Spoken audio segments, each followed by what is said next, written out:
നമസ്കാരം. സൗരയൂഥത്തിൻ്റെ അതിർത്തികളിൽ നെപ്റ്റ്യൂൺ ഗ്രഹത്തിനും അപ്പുറത്ത് ശാസ്ത്രലോകത്തെ ഒന്നടങ്കം അത്ഭുതപ്പെടുത്തുന്ന പുതിയൊരു കണ്ടെത്തലിൻ്റെ ആവേശത്തിലാണ് ജ്യോതിശാസ്ത്രജ്ഞർ. പ്ലൂട്ടോയ്ക്കും അപ്പുറത്തുള്ള കീപ്പർ ബെൽറ്റ് എന്ന തണുത്തുറഞ്ഞ മേഖലയിൽ സ്ഥിതി ചെയ്യുന്ന 2002 XB93 എന്ന ഒരു ചെറിയ ഖഗോള വസ്തുവിനെ ചുറ്റിപ്പറ്റി ഒരു രഹസ്യ അന്തരീക്ഷം നിലനിൽക്കുന്നുണ്ടാകാമെന്ന സൂചനയാണ് ശാസ്ത്രജ്ഞരെ ആശയക്കുഴപ്പത്തിലാക്കുന്നത്. ഇത്രയും ചെറിയൊരു ഐസ് ലോകത്തിന് ചുറ്റും വാതകങ്ങളുടെ സാന്നിധ്യം കണ്ടെത്തുക എന്നത് നിലവിലെ ശാസ്ത്രധാരണകൾക്ക് തീർത്തും അചിന്തനീയമായ ഒന്നാണ്. പ്രപഞ്ചത്തിൻ്റെ അതിർവരമ്പുകളിൽ ഇപ്പോഴും ഒളിഞ്ഞിരിക്കുന്ന വിസ്മയങ്ങളുടെ ആഴം വെളിപ്പെടുത്തുന്നതാണ് പുതിയ നിരീക്ഷണങ്ങൾ.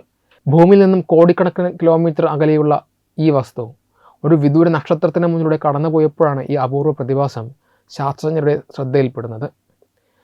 നക്ഷത്രപ്രകാശത്തെ ഈ ഖഗോള വസ്തു പൂർണ്ണമായും മറയ്ക്കുന്നതിന് പകരം അതിനു ചുറ്റുമുള്ള നേർത്തൊരു പാളി പ്രകാശത്തെ നേരിയ തോതിൽ വ്യതിചലിപ്പിക്കുന്നതായി ശാസ്ത്രജ്ഞർ നിരീക്ഷിച്ചു.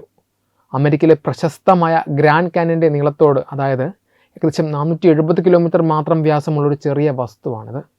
ഇത്രയും ചെറിയൊരു പ്രപഞ്ച വസ്തുവിന് വാതകങ്ങളെ ആകർഷിച്ചു നിർത്താൻ തക്ക വണ്ണമുള്ള ഗുരുത്വാകർഷണ ബലം ഉണ്ടാകില്ല എന്നാണ് ശാസ്ത്രലോകം വിലയിരുത്തുന്നത്. അതുകൊണ്ട് തന്നെ കോടിക്കണക്കിന് വർഷങ്ങൾക്ക് മുൻപ് ഇവിടെ എന്തെങ്കിലും വാതകങ്ങൾ ഉണ്ടായിരുന്നു എങ്കിൽ പോലും അവ എന്നോ ശൂന്യാകാശത്തിലേക്ക് അലിഞ്ഞു പോയിട്ടുണ്ടാകണം. ഈ പശ്ചാത്തലത്തിലാണ് ഈ താൽക്കാലിക അന്തരീക്ഷത്തിൻ്റെ ഉത്ഭവത്തെക്കുറിച്ച് രണ്ട് പ്രധാന നിഗമനങ്ങളിൽ ശാസ്ത്രജ്ഞർ എത്തിച്ചേരുന്നത്. കീപ്പർ ബെൽറ്റിലൂടെ സഞ്ചരിക്കുന്ന മറ്റൊരു വാൽനക്ഷത്രമോ ചിഹ്നഗ്രഹമോ ഈ വസ്തുവുമായി അടുത്തിടെ ശക്തമായി കൂട്ടിയിടിച്ചിരിക്കുക എന്നതാണ് ആദ്യത്തെ സാധ്യത. ഈ കടുത്ത ആഘാതത്തിൽ 2002 XB93 ഉപരിതലത്തിൽ ഒളിഞ്ഞിരിക്കുന്ന മരവിച്ച വാതകങ്ങൾ പുറന്തള്ളപ്പെടുകയും അതൊരു താൽക്കാലിക വാതക വലയം സൃഷ്ടിക്കുകയും ചെയ്തിട്ടുണ്ടാകാം. ശൂന്യാകാശത്തിലേക്ക് പൂർണ്ണമായി അപ്രത്യക്ഷമാവുന്നതിന് മുൻപ് ഈ വാതക മേഘമായിരിക്കാം ഇപ്പോൾ ഭൂമിയിലെ ദൂരദർശനങ്ങളിൽ തെളിഞ്ഞു കാണുന്നത്. രണ്ടാമത്തെയും അതിലേറെ ശാസ്ത്രലോകത്തെ ആവേശം കൊള്ളിക്കുന്നതുമായ മറ്റൊരു സാധ്യത ഐസ് അഗ്നിപർവ്വതങ്ങളാണ്. ഭൂമിയിലെ അഗ്നിപർവ്വതങ്ങൾ ഉരുകിയ ലാവ പുറന്തള്ളുമ്പോൾ സൗരയൂഥത്തിൻ്റെ അതിർത്തികളിലെ ഇത്തരം തണുത്തുറഞ്ഞ ലോകങ്ങളിലുള്ള ഐസ് അഗ്നിപർവ്വതങ്ങൾ മരവിച്ച ജലം, അമോണിയ, മീഥെയിൻ തുടങ്ങിയ വാതകങ്ങളെയായിരിക്കും പുറത്തേക്ക് ചീറ്റുക. ഈ പ്രക്രിയയിലൂടെ 2002 XB93 ഉൾക്കാമ്പിൽ നിന്നുള്ള ആന്തരിക താപം മൂലം വാതകങ്ങൾ നിരന്തരമായി പുറന്തള്ളപ്പെടുകയും അന്തരീക്ഷത്തെ വീണ്ടും പുതുക്കിക്കൊണ്ടിരിക്കുകയും ചെയ്യുന്നുണ്ടാകാം.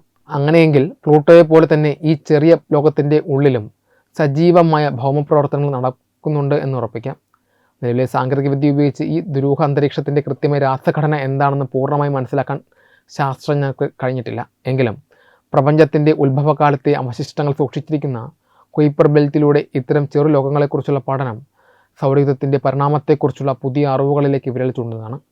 വരും വർഷങ്ങളിൽ കൂടുതൽ ശേഷിയുള്ള ബഹിരാകാശ ദൂരദർശനങ്ങൾ ഉപയോഗിച്ച് നടത്തുന്ന നിരീക്ഷണങ്ങളിലൂടെ മാത്രമേ ഈ ഐസ് ലോകത്തിൻ്റെ രഹസ്യ ചുരുളുകൾ പൂർണ്ണമായി അഴിക്കാൻ സാധിക്കുകയുള്ളൂ. വെബ് ഡെസ്ക് തത്വമൈ TV.